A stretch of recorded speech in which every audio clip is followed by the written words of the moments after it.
ओम श्री गुरु सच्चिदानंद साईनाथ महाराज की जय। साईनाथ आपकी सभी मनोकामनाएं पूर्ण करे। आशा करती हूँ आपका दिन मंगलमय हो।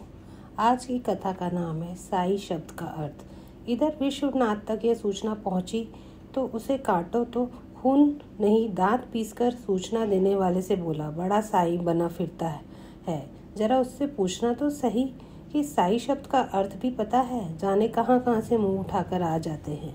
साई की शोभा यात्रा सरल ग्रामीणों की श्रद्धा और विश्वास से और सजीव हो उठी। साई पालकी में विराजमान थे और उनके जय घोष से सारा वातावरण गुंजायमान हो चुका था। भक्तगण बड़े ही भक्ति भाव से साई भजन गा रहे थे।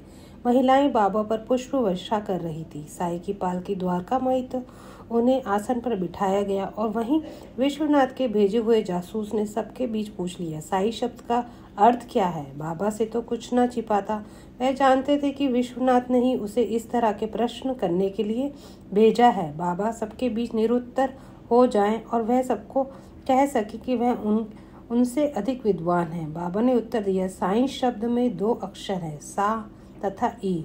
सा शब्द अर्थ हुआ देवी का और ई शब्द का अर्थ हुआ माँ। इसके अतिरिक्त हमें अपने पिता को बाबा कहते हैं। इस संसार में देवी, माँ तथा परम पिता से हमारा नाता अटूट है।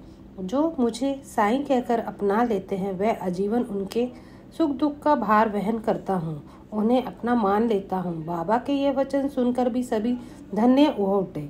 विश्वनाथ तब भी शब्द की परिभाषा पहुंची, पर कपटी के मन का कपट इतनी सरलता से कहाँ जाता है। भले ही उनके पास आने वालों की संख्या घट गई थी, किंतु वैदिकी के नाम पर तो अब भी लोग आते ही थे। ऐसे ही एक किसान का नाम था धांधू। उनकी पत्नी कई दिनों से बीमार थी और पंडित जी की दवा कारगर सिद्ध नहीं हो रही थी। वह कई बार दवा ले चुका था, परंतु कोई असर न होने की वजह से तबीयत बिगड़ती जा रही थी। वह पंडित विश्वनाथ के पास पहुंचा। वह उस समय साईं के चमत्कारों की चर्चा सुनकर बिगड़े हुए थे। धांधू की किस्मत खराब निकली कि उसने जाते ही बखान शुरू कर दिया। शोभा यात्रा कितनी शान से निकली, कितना आनंद आया। पंडित जी का पारा 7वें आसमान पर पहुंच गया। एक किसान की इतनी मजाल कि उनके सामने कल के आए छोकरे साईं की बड़ाई करे। बुखलाकर बोला, साईं का इतना ही दीवाना है तो वहीं जाकर मर, उसी से बीवी की दवा ले ले, मेरे दरवाजे पर नाक क्यों रगड़ता है। धांधू तो अब जैसे आसमान से गिरा। उसे तो याद ही नहीं रहा था कि विश्वनाथ को साईं फूटी आंख नहीं बाते। साईं के गुणगान की अच्छी सजा मिली उसे। उस समय तो किसान का मन रो दिया, किंतु किसे पता था कि उसके जीवन में आने वाली घटनाएं सकारात्मक और आशा का संदेश वाली होगी। घर पहुंचा तो माँ ने बहू को दवा पिलाने को कहा। उसने तो यह भी पता था कि बेटा बहू की दवा लेने गया है। धांधू ने निराश मन से सारी बात सुना दी। उसकी माँ बोली, जब कोई रास्ता न सूझे तो साईनाथ राह दिखा देते हैं। मेरी मान, आज उन्हीं का पल्ला थाम ले, वही तेरे दुख को हरेंगे। मुझे पूरा विश्वास है कि तू साईं के दर से खाली हाथ नहीं आएगा। वह सबके मन की जानते हैं, तेरी पीड़ा भी समझेंगे। धांधू द्वारका माई पहुंचा तो बाबा अपने भक्तों को अध्यात्म और भक्ति का सच्चा मार्ग समझा रहे थे। बदहवास धांधू ने उन्हें देखते ही रही सही सुध भी गवा बैठा और छोटे बालकों की तरह फूट फूट कर रोने लगा। उसकी पत्नी को कुछ हो गया तो उसके बच्चे और परिवार का क्या होगा। उन मासूमों का जीवन नष्ट हो जाएगा। बाबा ने स्नेह से बुलाया, धांधू विश्वनाथ के सामने मेरा गुणगान करने लगे।